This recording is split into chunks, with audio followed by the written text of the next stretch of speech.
90 రోజుల కోర్సు పూర్తి చేస్తే చాలు 100% ప్లేస్మెంట్ సపోర్ట్ తో సాఫ్ట్వేర్ జాబ్ మీ సొంతం. వెంటనే కోడ్ జ్ఞాన్ డెస్టినేషన్ ని సంప్రదించండి. హరిత, నువ్వు సాటిస్ఫైయా? Yeah very much. Very much. Super. నేను కూడా అప్ప. సో అంటే లైఫ్లో ఈ సాటిస్ఫై అనే సబ్జెక్ట్ ప్రతి ఒక్కరి లైఫ్లో చాలా ఇంపార్టెంట్. ఏ దానికి కూడా ఇదే పెద్ద మూలకారకం అయిపోతుంది. తృప్తి లేని జీవితం ఎందుకా అన్న క్వశ్చన్ వాళ్ళ వల్ల 10 మందికి కూడా ఇబ్బంది, ఇంట్లో వాళ్ళకి కానీ ఆఫీస్లో కానీ ఎవరికైనా. నిజంగా ఈ లైఫ్లో సాటిస్ఫై మాకుంది అని ఎలా ఫీల్ అవ్వాలి? మనకుందిలే, లేని వాళ్ళ గురించి. రైట్, నేను ఒక స్టోరీ చెప్తాను రాధా. అది చెప్పాక నేను ఏం చెప్పక్కర్లేదు, స్టోరీ అర్థం అయిపోతుంది. ఒక రాళ్ళు కొట్టే అతను బాగా ఎండలో వెళ్ళి, పెద్ద కొండ అనమాట అది, ఆ కొండని ఇరగొట్టడానికి ట్రై చేస్తూ ఉంటాడు. రాళ్ళు కొట్టే అతన్ని లేబరే. అతను కొడుతూ ఉంటే బాగా ఎండ ఎక్కువైపోయి నీరసం వచ్చి ఒక చోట కూర్చొని పోతాడు అనమాట. కూర్చొని పోయి అబ్బాయి ఇలా అనుకొని, ఏంటో ఈ జీవితము, ఈ రాళ్ళు కొట్టే బతికేంటో రా బాబు అనుకుంటాడు అనమాట. అనుకొని ఆ ఎండను చూసుకుంటా, అబ్బా నాకే కానీ ఎంత వేరే లైఫ్ ఉంటే ఎంత బాగుండు అనుకుంటూ ఉంటాడు. ఈ లోపల తనకి సౌండ్ వినబడి ఏంటా అని తొంగి చూస్తాడు. కొండ తొంగి చూస్తే రాజుగారిని పల్లకిలు ఎక్కించుకొని వెళ్తూ ఉంటారు సోల్జర్స్, వీళ్ళందరూ కూడా. అది చూసి అనుకుంటాడు, ఆహా రాజుగారి లైఫ్ ఎంత బాగుందో కదా, నలుగురు మోసుకొని తీసుకెళ్తున్నారు, ఓహో సూపర్ అనుకుంటాడు. అతను అలా అనుకున్న నెక్స్ట్ మినిట్ లో అతను పల్లకిలో కూర్చుంటాడు, అతను రాజు అయిపోతాడు అనమాట. అతని మెడలో ఇలా అన్ని ఉండేసి అతను రాజు అయిపోయాడు ఒక్క నిమిషంలో. అనుకోగానే ఇదేంటిది, నేను పల్లకిలో ఉన్నాను, నేను రాజు అయిపోయానేంటి అని హ్యాపీగా ఫీల్ అవుతాడు ఒక్క నిమిషం. ఆహా నేను అనుకున్న వెంటనే నేను రాజు అయిపోయానా, ఓహో ఆహా 2 నిమిషాలు ఎంజాయ్ చేస్తాడు. ఒక 2వ నిమిషం 3వ నిమిషం తర్వాత బాబా ఎంత ఎండగా ఉక్కబూస్తుంది కదా, క్లోజ్ ఉంది కదా, ఓ అమ్మో రాజు ఇంత భరిస్తూ ఉంటాడా, లోపల ఇంత ఉక్కబూతగా ఉంటుందా, ఈ బాబోయ్ ఇతని కంటే ఎండ అంటే సూర్యుడు చాలా పవర్ఫుల్, అసలు నేను సూర్యుడు అయిపోతే ఎంత బాగుంటుందో అని అనుకున్నాడు. రాజు కంటే సూర్యుడు పవర్ఫుల్ కాబట్టి ఇలా అనుకుంటాడు. నెక్స్ట్ మినిట్ సూర్యుడు అయిపోతాడు అనమాట. సూర్యుడు అయిపోగానే ఎంత హ్యాపీగా ఫీల్ అవుతాడు అంటే, అతని దగ్గర చాలా పవర్ ఉంది కదా, ఇప్పుడు ప్రపంచాన్ని శాసించేంత పవర్ ఉంది. సో బాగా ఎండ ఇచ్చేస్తూ ఉంటాడు అనమాట. ఇప్పుడు బాగా ఎండ సూర్యుడు అంటే ఇస్తూ హ్యాపీగా ఫీల్ అవుతాడు ఫస్ట్ 2 నిమిషాలు. తర్వాత అనుకుంటాడు, కానీ నేను ఎంత ఎండిచ్చి ఎంత నా వేడి వల్ల పొలాలు ఇవన్నీ మంట పెట్టేస్తున్నా కూడా ఈ డార్క్ మబ్బుల్లోంచి మాత్రం నేను కనిపించట్లేదే అనుకుంటాడు. ఒక చోటుకి వెళ్ళాక ఈ నల్లటి మబ్బుల్లోంచి మాత్రం నేను ఏం చేయలేకపోతున్నానే, సో నాకంటే మబ్బులు స్ట్రాంగ్ కాబట్టి నేను మబ్బుగా మారిపోవాలి అనుకుంటాడు. అనుకున్న నెక్స్ట్ మినిట్ మబ్బుగా మారిపోతాడు. చాలా ఎంజాయ్ చేస్తాడు 2 నిమిషాలు. ఆ మబ్బులోంచి ఇక్కడి నుంచి అక్కడికి వెళ్తూ తుఫాన్లు అవి ఇవి సృష్టించుకుంటా ఎంజాయ్ చేస్తుంటాడు. ఆహా నేను ఎంత పవర్ఫుల్ అనేసి. అలా వెళ్తూ స్టార్టింగ్ లో కొండ ఉంది కదా, పగలు కొడుతూ ఒక చోట కూర్చున్నాడు. ఆ కొండ దగ్గరికి వెళ్తాడు.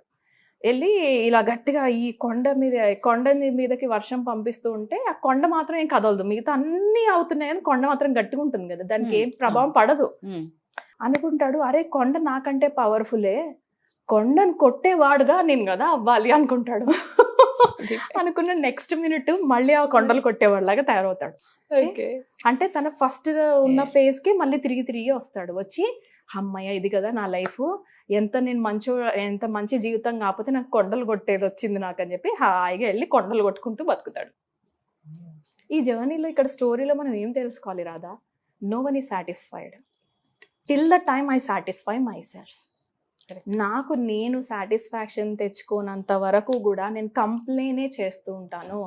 అది బాగుంది, వాళ్ళ లైఫ్లో ఇది సూపర్గా ఉంది, వాళ్ళలాగా నేనుంటే నేను కూడా చేసేదాన్ని, అబ్బోబ్బబ్బా వాళ్ళని చూసారా ఎంత బ్యూటిఫుల్ లైఫ్, ఎప్పటి వరకైతే నేను వాళ్ళ లైఫ్ బాగుంటుంది అని చూస్తున్నానో నాకు నేను ఏం చేస్తున్నాను తెలుసా, I'm criticising myself. First నేనున్న దాంట్లో నా జీవితాన్ని హ్యాపీగా నేను అనుకోకపోతే ఎక్కడ నేను చెప్పుకోగలను, సాటిస్ఫాక్షన్ ఎక్కడి నుంచి వస్తుంది రాదా? మనం చూసాం కదా 10,000 కోట్ల సంపద. ఒక స్టోరీలో నేను కూడా చెప్పాను, గుర్తుందా? హ్యాపీనెస్ రీసెర్చ్ చేశారు ప్రపంచంలో.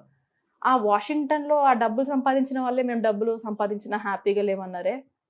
Happiness is not your satisfaction, health is not your satisfaction. హెల్తీగా ఉన్నాడు, పైసలు లేకపోయినా మళ్ళీ ప్రాబ్లం ఫీల్ అవుతూ ఉంటాడు. So it comes from inner happiness, right? మనకు ఉన్న వాటిని మన జీవితంలో ఏమున్నా సరే ఉన్న దానికి ఫస్ట్ హ్యాపీగా ఫీల్ అవ్వాలా. హ్యాపీ హార్ట్ ఉన్నందుకు హార్ట్ సర్జరీ చేయించుకోవాల్సిన అవసరం లేదుగా, హెల్దీ హార్ట్ ఉందిగా, ఆహా వా ఎంత హ్యాపీ హార్ట్ ఉంది నాకు, ఆహా ఎంత హ్యాపీ బాడీ ఉంది నాకు, ఎంత హ్యాపీ ఫేస్ ఉంది, ఎవరిని అడగాలి తెలుసా మనము? ఎవరి దగ్గర అయితే కాళ్ళు చేతులు లేవో నిజం. వాళ్ళ దగ్గరికి వెళ్ళి కాళ్ళు చేతుల యొక్క వాల్యూ తెలుసుకుంటే తెలుసుకో. అప్పుడు మనం 100% థ్యాంక్స్ చెప్పుకుంటాం నిజం. దేవుడికి. నిజం. నా కాళ్ళు చేతులు దొరికేంత అద్భుతమైన లైఫ్ దొరికిందా మంచిగా, నాకు అని. నిజం. రైట్, సాటిస్ఫాక్షన్ ఎక్కడ ఉండదు కదా. Start creating. Correct. ఎలా అంటే గ్రాటిట్యూడ్. ఈ అమ్మాయి మళ్ళీ గ్రాటిట్యూడ్ చెప్తుందా అనుకోద్దు. గ్రాటిట్యూడ్ డైలీ రాసిన వాళ్ళకి 95% ప్రాబ్లమ్ సెటిల్ చేసుకునేంత, వాళ్ళలో వాళ్ళకే శక్తిని బయట తెచ్చుకునేంత పవర్ గ్రాటిట్యూడ్ బుక్ లో మాత్రమే ఉంది. పొద్దున లేసి ఒక కొత్త బుక్ పెట్టేసుకొని ఫ్రెష్ గా లైఫ్ స్టార్ట్ చేయాలనుకుంటున్నారు కదా, హ్యాపీ లైఫ్ లో, సాటిస్ఫాక్షన్ లైఫ్ లో కొత్త బుక్ తీసుకునేసి ఆ బుక్ లో రోజు 5 పాయింట్స్ రాసేయండి. I'm thankful to God. నేను గాడ్కి థ్యాంక్స్ ఎందుకు చెప్పాలో కూడా రాయండి. లేకపోతే ఏదో నీకు థ్యాంక్స్ చెప్పినాం కదా పనికి రాలే నీకు, మళ్ళీ అది ఇంకో టైప్ వెళ్తారు కొంతమంది. గాడ్కి థ్యాంక్ యూ ఎందుకు? ఇంత మంచి జీవితం ఇచ్చినందుకు. ప్రకృతికి థ్యాంక్ యూ ఎందుకు? ఇంత మంచి బాడీ దొరికింది కదా. పొద్దున్న లేస్తే నేనేం పరిగెట్టాల్సినది, నేను ఆ ట్రీట్మెంట్ తీసుకోవాల్సింది, కసా బొసా ఇంజెక్షన్స్ తీసుకోవాల్సిన అవసరం లేదు. ఒక వీడియోలో చూపించావు కదా 2 కిడ్నీలు పాడైన బాబుకు మనం ఎంతవరకు చేయగలం, ఎంత మనం పైసలు హెల్ప్ చేసినా ఎన్ని రోజులు ఆ అబ్బాయి సర్వైవ్ అవ్వగలడు. అలాంటి మనీతో ప్రాబ్లమ్ సాల్వ్ అయిపోయి మన బాడీలో ఏం లేవు. We should be happy for those organs. Yeah, అది చెప్పండి ప్రకృతికి. థ్యాంక్ యూ సో మచ్ నాకు ఇంత మంచి హెల్దీ బాడీ ఇచ్చినందుకు. నేనైతే వెంటనే పిల్లల గురించి రాసుకుంటాను. ఎక్కడైతే పిల్లలు ఆస్తమా ఉందని వాళ్ళకి రోజు రూపాయలు ఇన్క్యుబేటర్లు పెట్టే పిల్లల్ని చూసాను రాదా. నేను నాకు తెలిసిన ఫ్రెండ్ లో 3 పిల్లలకి బ్లడ్ ఇన్ఫెక్షన్స్ ఉంటాయి. వాళ్ళకి ఎవ్రీ మంత్ బ్లడ్ ఎక్కించకపోతే వాళ్ళు ఎప్పుడప్పుడు అయిపోతారు. 3 పిల్లలతో పడుతున్నాడు ఆ ఫ్రెండ్. అది చూసాక అమ్మయ్య నా పిల్లలు హెల్దీగా హ్యాపీగా ఉన్నందుకు నేను థ్యాంక్స్ చెప్పాలి కదా. వాళ్ళు అల్లరి చేస్తున్నారు అవి ఇవి పక్కన పెట్టి ముందు వాళ్ళు ఉన్నందుకు నేను థ్యాంక్ యూ. సో అలా ఫస్ట్ థ్యాంక్ యూ పాయింట్స్ రాసే కొద్దీ అదేంటి ఒక 7-8 డేస్ తర్వాత నువ్వు అబ్జర్వ్ చేస్తారాదా, ఇన్ని మంచి పాయింట్స్ ఉంటే నా లైఫ్లో ఈ ఒక చిన్నదేనా నేను ఇంత ఫోకస్ చేసుకొని నేనే నా లైఫ్ నాశనం చేసుకుంటున్నాను అన్న యాటిట్యూడ్ మనకి డెవలప్ అవుతుంది. Right. So start writing gratitude. నేను ఇంకే సొల్యూషన్ చెప్పను, అదే సొల్యూషన్ నా దగ్గరకు వచ్చే రోజు రాయాలి రాదా. రోజు నేనైతే ఒక రోజు ఎప్పుడైనా మిస్ అయ్యాను అనుకుందాం, నెక్స్ట్ డే 15 పాయింట్స్ రాస్తాను. ఆడేది ముందు రోజుది ఈ రోజు రోజు రాసిందే రాస్తారా? నీ ఇష్టం మార్చుకోవచ్చు. నేనైతే బాటిల్ కి థ్యాంక్ యూ, నీళ్ళు ఇచ్చినందుకు, ఫోన్ కి థ్యాంక్ యూ, నేను వేరే వాళ్ళకి కనెక్ట్ అవుతున్నందుకు, బుక్ కి థ్యాంక్ యూ, నాకు ఇంత నాలెడ్జ్ వస్తున్నందుకు. రోజుకి మినిమం 5. నువ్వు 100 పాయింట్స్ రాసేవనుకో నువ్వు ప్రొఫెషనల్ అవుతావు అందులో. Yeah, you will become a teacher. Right. Gratitude is the solution. Satisfaction ఇంకెక్కడా లేదు, ఇక్కడే ఉంది. మనమే తెచ్చుకోవాలా దాన్ని. అదైతే 100%.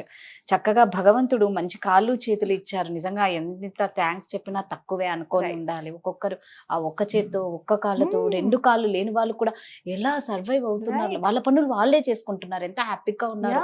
కొన్ని వీడియోస్ చూస్తూ ఉంటే వాళ్ళకి నిజంగా హ్యాట్స్ ఆఫ్. అసలు అలాంటి వాళ్ళని చూసి మనం ఓకే దేవుడికి నిజంగా థ్యాంక్స్ చెప్పాలి. Right. Super. Thank you. Suman టీవీలో మీ పర్సనల్ అండ్ బిజినెస్ ప్రమోషన్స్ కోసం కింది నెంబర్కి కాంటాక్ట్ చేయండి.